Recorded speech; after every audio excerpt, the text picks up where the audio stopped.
Buenos días a quien no he saludado, seguramente alguno quedó sin saludar. Y vamos a compartir la palabra de Dios,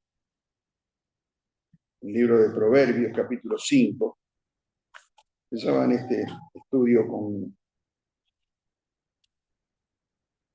cuando lo armaba de que había hablado con una hermana de la medicina y, y, y la medicina preventiva, ¿no? Muchas veces cuando recordamos de jóvenes se hablaba de curar enfermedades. Cuando se presentaba un enfermo, se lo trataba por la enfermedad y, por supuesto, los síntomas que tenía y consultar a un clínico, un dentista, a otro especialista, era tratar la enfermedad directamente cuando se presentaba. Y, por supuesto, que tenía los riesgos lógicos del tiempo que habían pasado cuando la enfermedad la tenía ya, ¿no? Ya tenía síntomas de la enfermedad. Esta medicina, digamos, preventiva, que se ha impuesto hace muchos años, o no muchos, décadas tal vez, antes no era, digamos, aceptada por las obras sociales porque llevaban un costo. ¿eh? Y el diagnóstico a lo mejor era para saber si tenía tal o cual cosa. Entonces, si no la tenía, la obra social pensaba que era un gasto inútil. Pero se fue imponiendo y la medicina preventiva está presente. ¿Y por qué ayuda? Ustedes ven que el nivel de vida en el mundo se elevó. Ya mucha gente en ciertos lugares que el promedio de 80, 85 años en algunos países. Y tiene mucho que ver la ciencia, por supuesto que ha avanzado, lo que se ha descubierto, pero también la medicina preventiva, ¿sí? Hacer estudios para prevenir, para estar prevenido, ¿no? Por eso la realidad del dicho popular muchas veces, ¿no? Que es mejor prevenir que curar. Es mejor prevenir que curar. O sea que esto puede lograr un mejor nivel de vida, ¿no? Evitar algunas causas fatales, secuelas en el cuerpo, tal vez gente a lo mejor que puede vivir en un mejor nivel de vida si se la trataba a tiempo o si le hacían estudios con medicina preventiva y no llegar a estar tal vez en una silla de rueda o sin poder hablar. Todas cosas que cuando se presenta la enfermedad que ya no tiene retorno por el tiempo, y ya ahí no pueden hacer nada, tal vez la medicina tampoco, ¿no? Pero yo esto lo hablaba y lo comparaba con la vida cristiana, ¿no? La vida espiritual, digamos. ¿eh? Allí tenemos nosotros la prevención en la palabra de Dios. Podemos llamar que tenemos el mayor previsor de nuestra vida, que es el Señor, que es Dios, ¿no? El previsor de nuestra vida espiritual, digamos. Tenemos muchas evidencias de la palabra de Dios donde se nos advierte, donde tenemos señales, donde tenemos semáforo en rojo para parar, donde tenemos lugares donde no ir, donde tenemos cosas que llevar a su presencia para tomar decisiones. Él nos advierte, nos previene de las causas fatales que produce el pecado, como escuchábamos, y también a veces las secuelas para los cristianos que produce el pecado, como dejando muchas cosas del cristiano sin avanzar, sin crecer, sin madurar, por el pecado, por el error, por andar en caminos justos, de justicia, como dice la palabra. Proverbios es un libro lleno de sabiduría, lleno de consejos, de advertencias.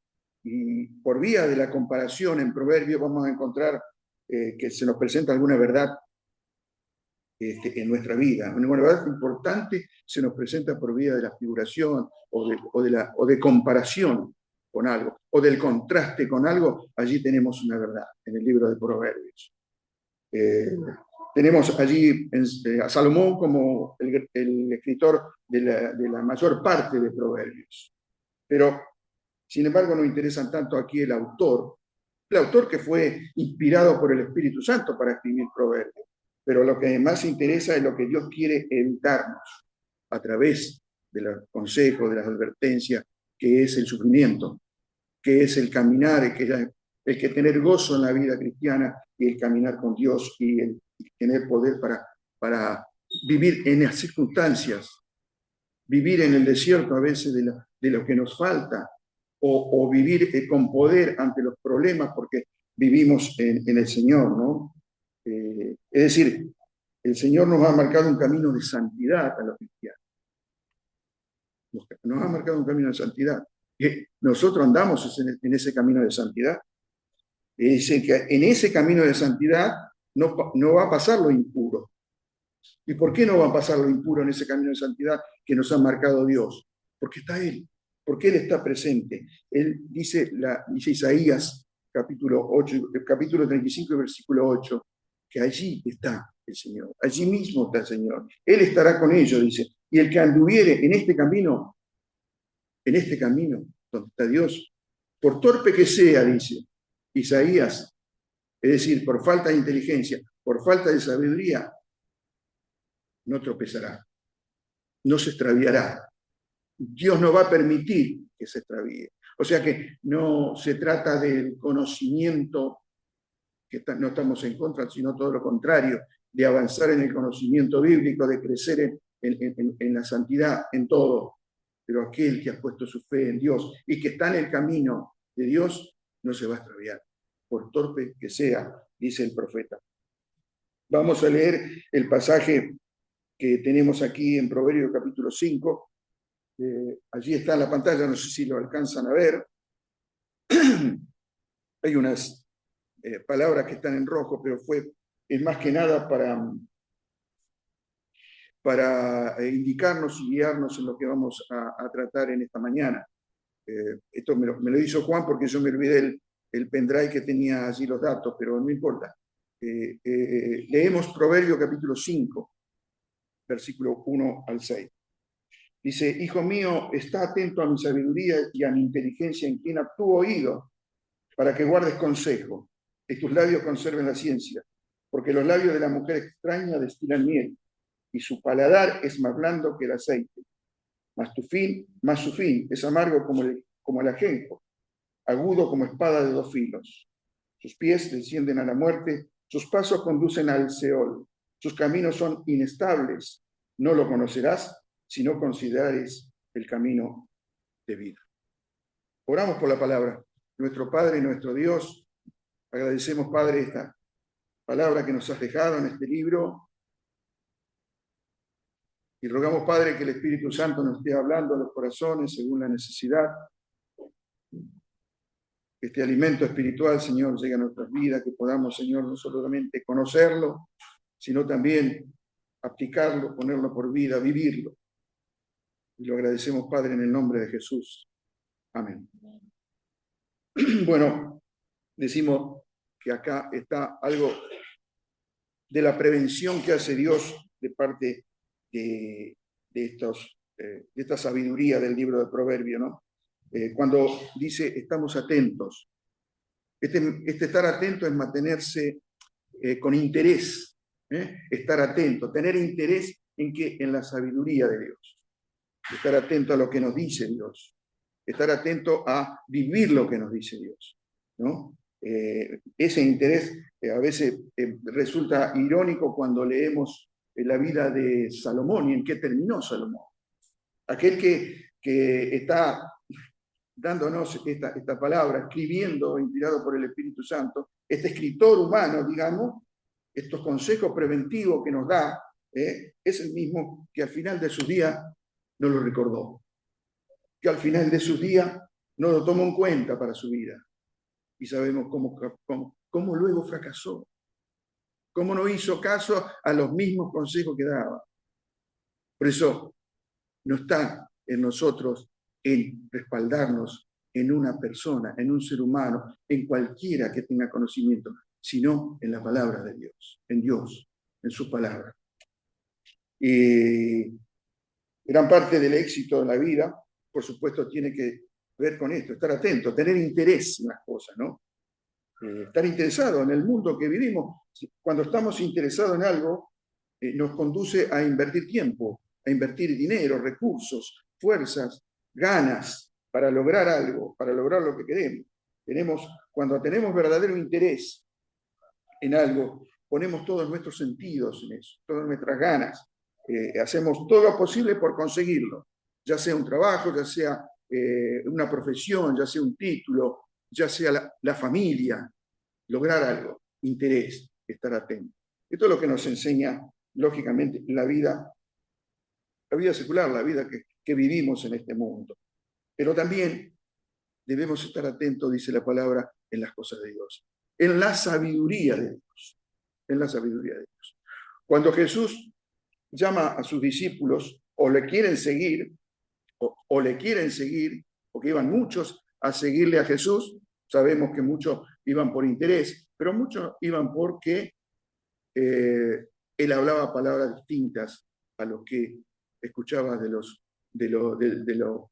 Sanedrín, de las autoridades judías, hablaba palabras distintas, palabras que cambiaban la vida. Entonces había algunos y muchos que querían seguirle, y el Señor les dijo: el que quiera ser mi discípulo, el que quiera seguirme, ser seguidor mío, el que quiera ser mi amigo, tenga en cuenta que va a tener que dejar de lado su yo, porque va a tener que negarse a sí mismo. Va a tener que aceptarme a mí, va a tener que aceptar mis instrucciones, vas a tener que aceptar mis enseñanzas. Y eso es lo que pide el Señor. Que aceptemos sus enseñanzas y su persona, su andar, como Él anduvo, ¿no? Y de eso se trata, dejar ese interés y esa atención en nosotros mismos para tener atención e interés en la sabiduría de Dios, como dice aquí Proverbios. A veces, por supuesto, nuestros planes y nuestros propósitos creemos que son los mejores. Entonces, ¿para qué vamos a consultar? ¿Para qué vamos a vivir con otros consejos, ¿no? Y lo que pasa es que nosotros, cuando elegimos algo, nuestros planes, nuestros propósitos, no elegimos lo prioritario, lo de mayor valor. Generalmente elegimos lo que nos parece a nosotros, lo que nos conviene a nosotros, los que en este momento necesitamos. Si en este momento necesitamos tal cosa, eso elegimos. Y dejamos de lado lo de mayor valor, que es lo espiritual. Sin ninguna duda, la palabra nos habla de que lo de mayor valor es lo espiritual. ¿Y por qué? ¿Por qué? Porque si seguimos la justicia de Dios y seguimos en el reino de Dios, todas las cosas, las demás, aquellas que hemos pensado, aquellas que quizás ni hemos pedido, vendrán por añadidura. Dios las pondrá por añadidura. Dios te pondrá por añadidura. Si tú sigues el consejo de Dios, si yo sigo el consejo de Dios, si yo sigo el reino de Dios, si yo vivo con justicia, Dios me va a dar lo que tal vez he pedido por mucho tiempo y que no viene. Dios me va a abrir puertas para un trabajo, Dios me va a abrir puertas para la sanidad, Dios me va a abrir puertas para una familia. Pero Dios está, no digo empecinado porque es una palabra que no corresponde a Dios, pero sí desea que doble las rodillas, que renuncies a eso que estás pidiendo para seguirlo a Él, vivir en su reino, vivir con justicia, vivir con esa sabiduría que nos pide acá Proverbio, ¿no? Lo espiritual, buscar la sabiduría de Dios.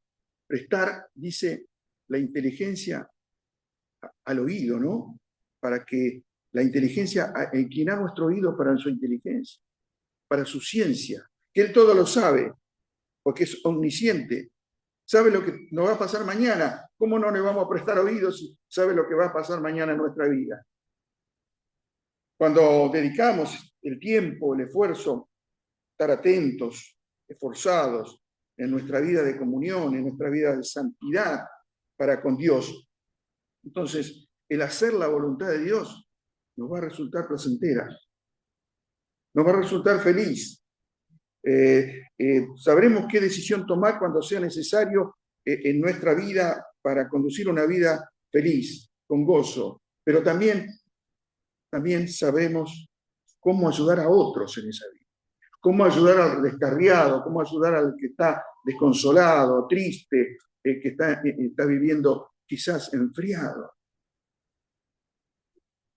Y lógicamente que tanto el joven como el adulto como el anciano necesita saber qué elegir, necesita saber qué escoger en la vida. ¿Por qué?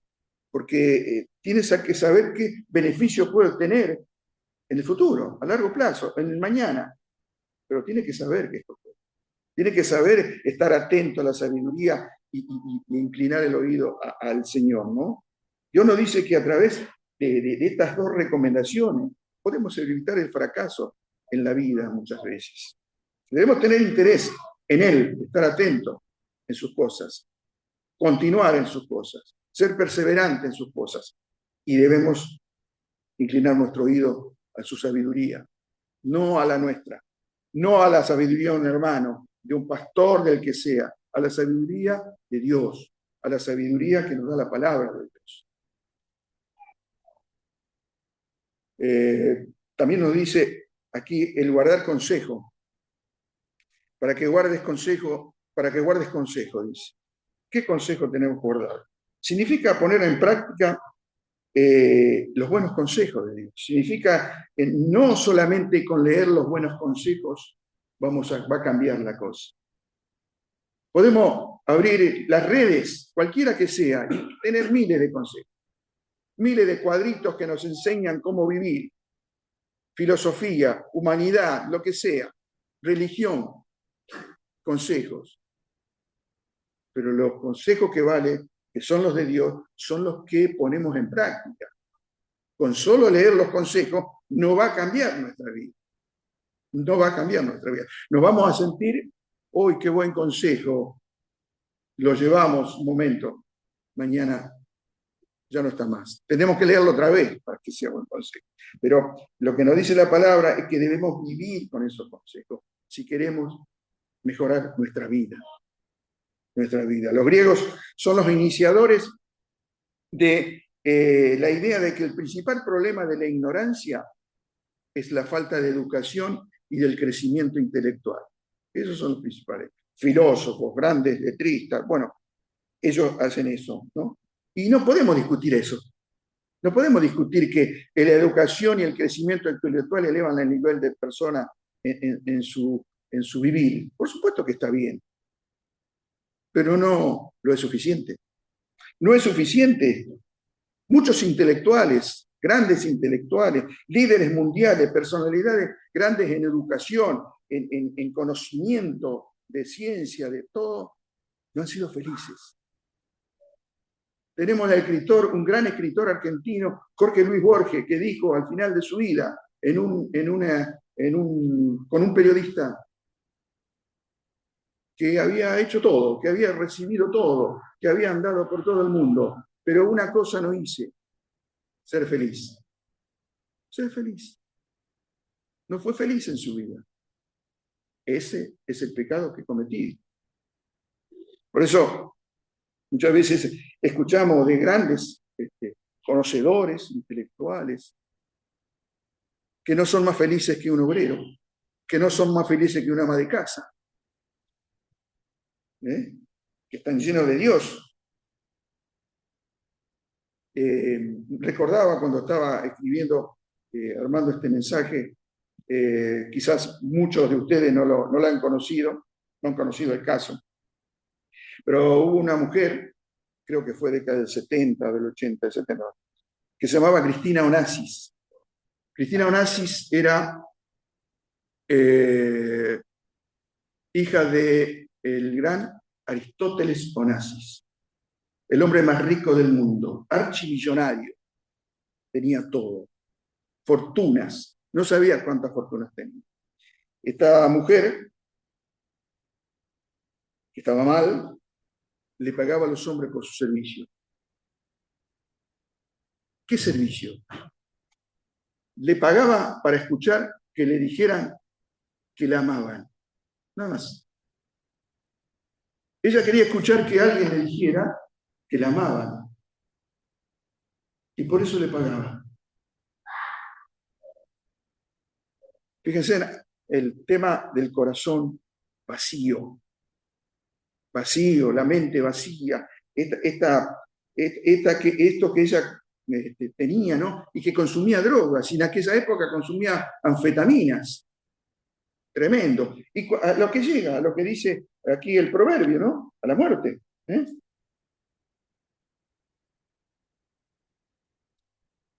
Dice, sus pies descienden a la muerte, sus pasos conducen al Seol. Esto es lo que le pasó a esta mujer. Terminó muy joven suicidándose. Muy joven suicidándose. Por eso debemos tener en cuenta que no se trata de lo externo, de buscar respuesta en lo externo, sino buscar respuesta en nuestro interior. Lo que podemos lograr nosotros en lo externo puede ser muchísimas cosas como esta gente, como esta mujer. Y otros más, ¿no? Que ustedes saben se han suicidado por tener un corazón que no tenía Dios, que está vacío de todo, que ya no tiene ganas de vivir, que no tiene esperanza. Pero hay una cosa, la respuesta no es de lo externo, lo que podamos lograr, sino lo que Dios puede lograr en lo interno, sino lo que Dios puede lograr en nuestro interior, ¿no? El consejo está en guardar, entonces, en poner en práctica la sabiduría de Dios y buscar la inteligencia de Dios, prestar oído a la palabra de Dios. Ahí puede lograr Dios que nosotros crezcamos espiritualmente, que tengamos otra esperanza, otra expectativa de vida, otro nivel de vida, tanto espiritual como en lo físico, ¿no? La realidad, lógicamente, que nos gusta hacer nuestros propios deseos, nuestros propios caminos, caminar. No nos gusta que nadie nos dé una opinión contraria, siempre tenemos la mejor opinión. Y cuando escuchamos de algún amigo, de algún hermano, una opinión distinta, no, mirá, la verdad la tengo yo. Y si de alguien que conocemos, nuestra esposa, nuestro esposo, nuestros hijos, el que sea, nos da una opinión distinta y no la aceptamos, que lo vemos, menos vamos a recibir o menos vamos a aceptar una palabra de alguien que no vemos. Por eso se necesita la fe, se necesita crecer, se necesita saber que ese que no vemos tiene más poder que el que vemos y puede aconsejarnos mejor, y puede llevarnos por camino de paz y de gozo. Es que a veces también el creyente subestima la batalla que tiene. Y la batalla que tiene, dice el apóstol, no es contra sangre y carne, es contra poderes espirituales, enemigos espirituales, potentes, poderosos, que no vemos. Y cuando la palabra habla del león rugiente que busca a quien devorar,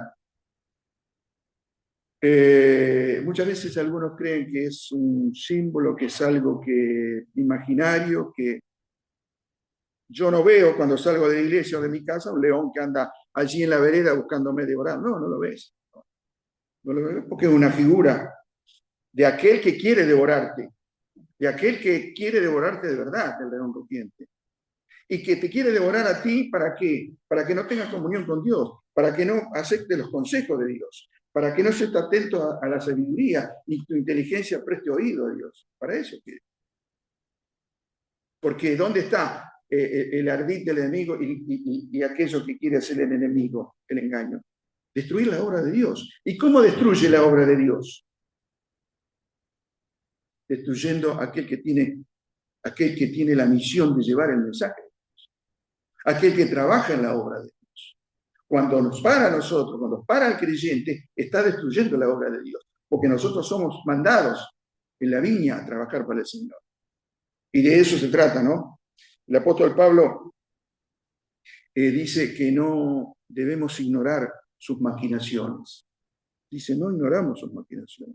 Es decir, sus tretas, sus engaños, sus mentiras, no la ignoramos. No la ignoramos. O sea, ¿por qué dice esto?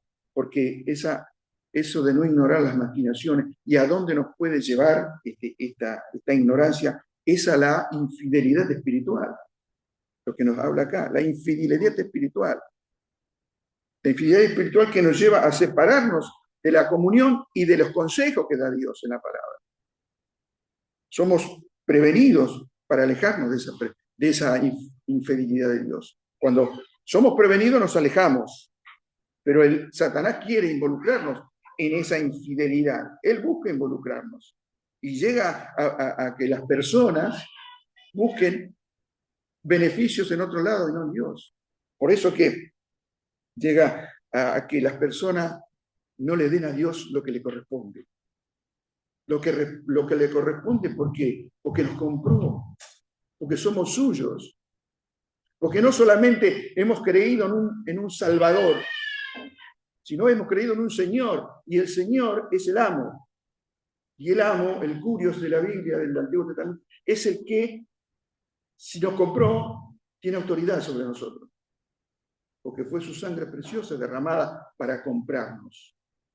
Y tiene autoridad como aquel esclavo que se compraba, ¿cierto? Redimido, se redimía, se compraba, redención quiere decir la compra, pero el Señor nos redimió, sí nos compró, con la diferencia que nos dio la libertad. No nos dejó esclavizados, nos dio la libertad para que vivamos, elijamos por amor y le respondamos por amor a Él, a su amor. Entonces, de eso se trata, de que debemos ser las personas que le damos las cosas que le corresponden a Dios.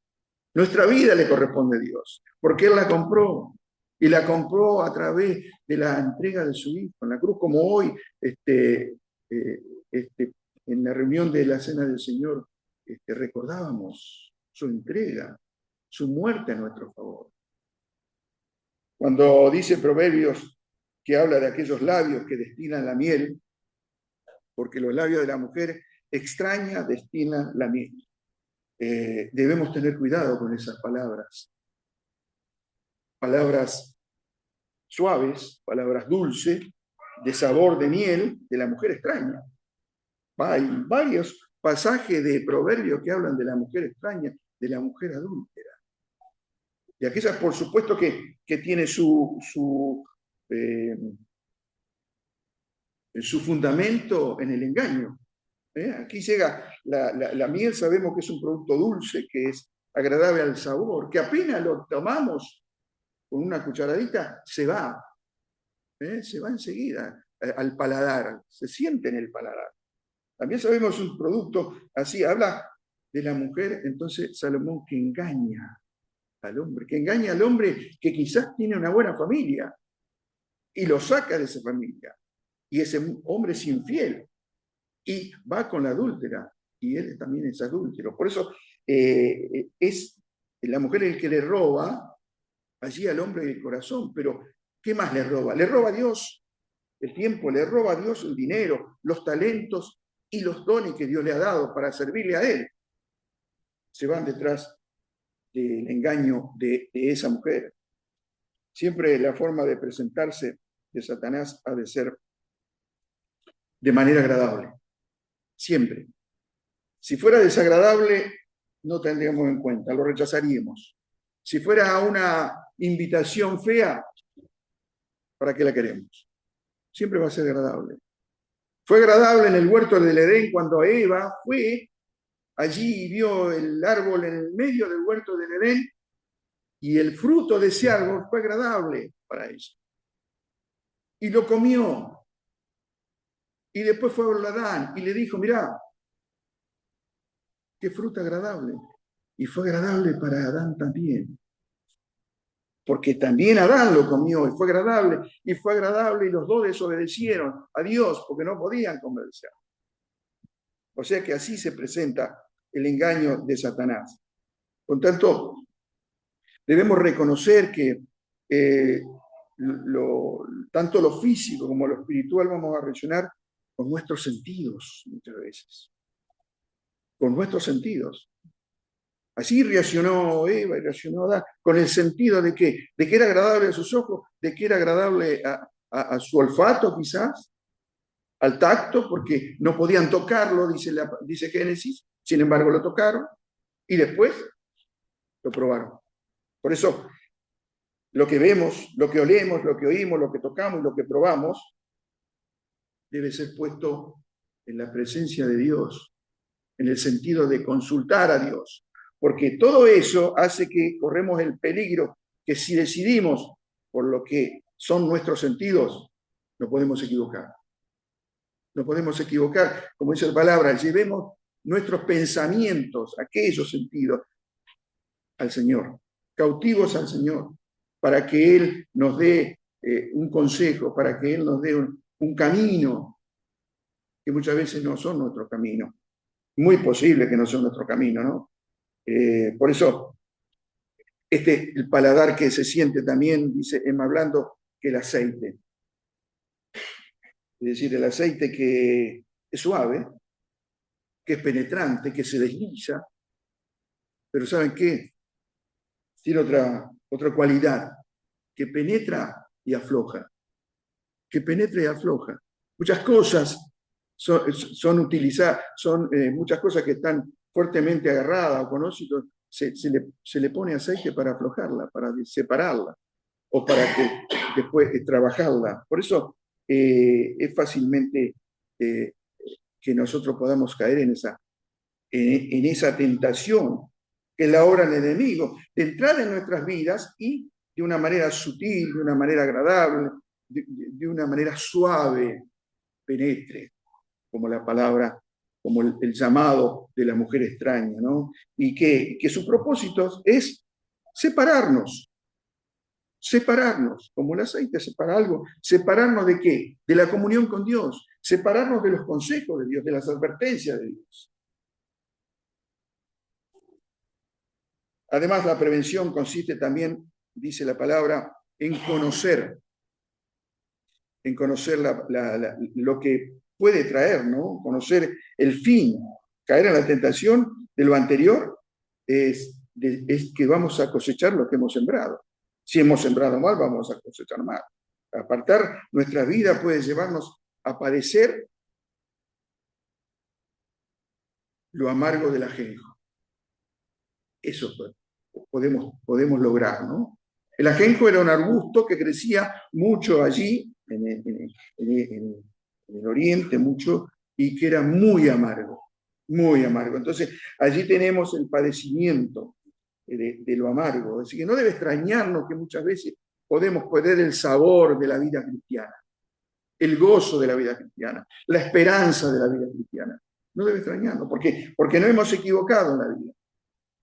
Pero lo peor de todo, que nos equivocamos, pero no vamos a confesar esa equivocación, a confesar ese pecado, ¿no? Y a veces creemos que todo va bien. Es que todo va bien, ¿por qué? Y porque yo cometí este error y soy consciente de que lo cometí, pero no me ocurre nada. Es decir, estoy bien de salud, estoy bien de trabajo, estoy bien, bueno, parece que Dios no lo vio, por eso no me pasa nada. Pero cuidado porque nunca debemos olvidar que Dios no puede ser burlado. Dios no puede ser burlado. Y si no puede ser burlado, le dice Pablo a los Gálatas, capítulo 6, versículo 7, lo que sembremos, vamos a cosechar. Y no será ahora, quizás, será mañana o será después, pero lo vamos a cosechar. Las consecuencias del pecado se cosechan. No hay forma. Podemos evitar, o sea, no podemos evitar, podemos ir al Señor con un pecado y ser perdonados, pero las consecuencias son inevitables, porque hay una ley espiritual que dice que todo lo que el hombre sembrare, eso va a cosechar, sin ninguna duda. También nuestras decisiones equivocadas pueden causar dolor, ¿no? Dolor que puede causar una espada de dos filos, penetrante, que duele el corazón, que duele el alma, que cuando cometemos algo nos duele y no podemos tal vez dormir y está en nuestra mente, nuestra conciencia, y el Espíritu Santo nos habla y nos duele en aquello que hemos cometido. Tenemos el dolor de esa espada que nos duele, que tenemos allí penetrada, ¿no? Que nos causa tristeza, que nos causa angustia, que nos causa ganas, no tenemos ganas de vivir la vida cristiana, de compartir la vida cristiana, que no tenemos ganas de orar, que no tenemos ganas de leer la palabra. Es la espada que penetra el dolor, ¿no? Y la experiencia de la vida nos muestra que esto del dolor, esto muchas veces de la muerte, se produce tanto en la muerte física como en la muerte espiritual. En la Biblia tenemos casos de la vida espiritual. En el Nuevo Testamento, de la vida que ha quitado Dios por desobediencia. Lo tenemos en el libro de los Hechos. Pero también en la vida que tenemos nosotros, en la vida que pasamos en este mundo, también hay casos. Los antecedentes que conocemos, algunos, yo conozco, antecedentes de la diabetes. Hoy no me equivoqué porque digo diabetes siempre, y mi señora me corrige, diabetes, para que aprendan. Diabetes. Bueno, la diabetes produce problemas graves si no se prevén, si no se atienden. La prevención está muchas veces de parte del médico y muchas veces esas previsiones no se tienen en cuenta. Y la gente llega a problemas graves porque no se tienen en cuenta a pesar de las advertencias. Y yo hablaba con un hermano el miércoles pasado y hoy le pedí permiso para hablar también de su suegro, que me decía que le cortaron una pierna por causa de la diabetes. Y sabía, y no hizo caso. Y no hizo caso. Sigue adelante con no cuidarse. Sigue adelante con no cuidarse. Y avanza la enfermedad. Entonces, ¿qué es lo que va a pasar? ¿Cuál es la consecuencia lógica que va a encontrar? ¿Cuál es el camino? ¿Dónde va a terminar? En la muerte. En la muerte física, por supuesto. Pero también esto se muestra en la muerte espiritual.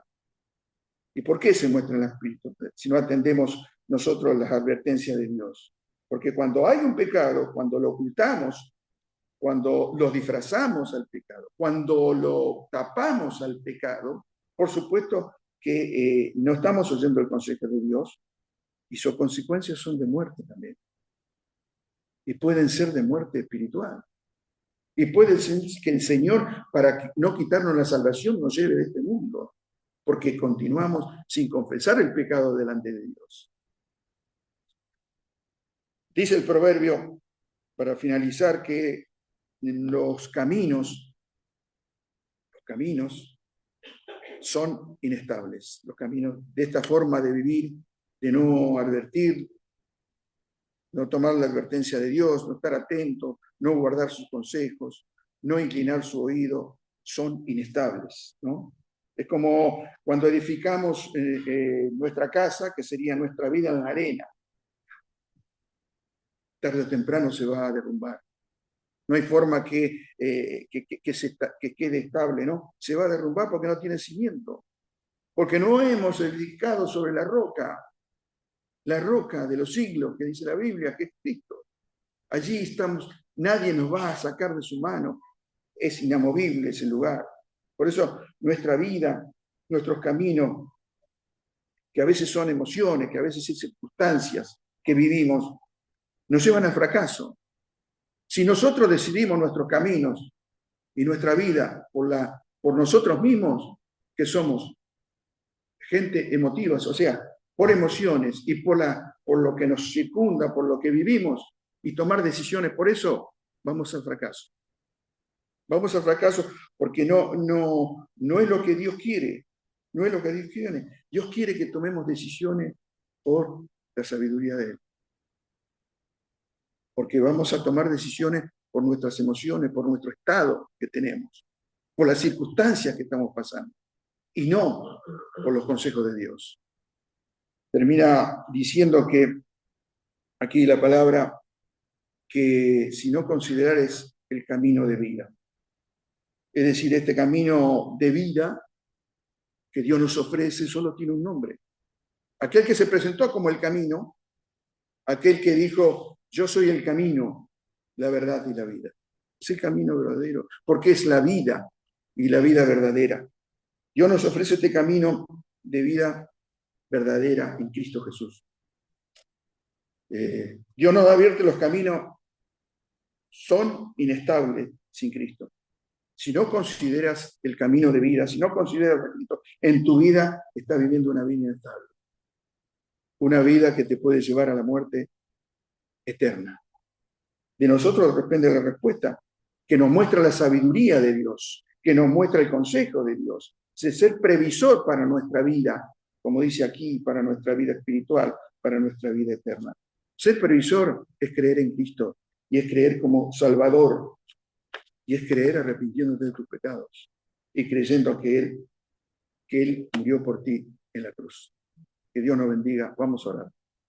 Nuestro Padre, nuestro Dios amado, te damos gracias por el momento, Señor, que hemos pasado escuchando tu palabra, que realmente sea la palabra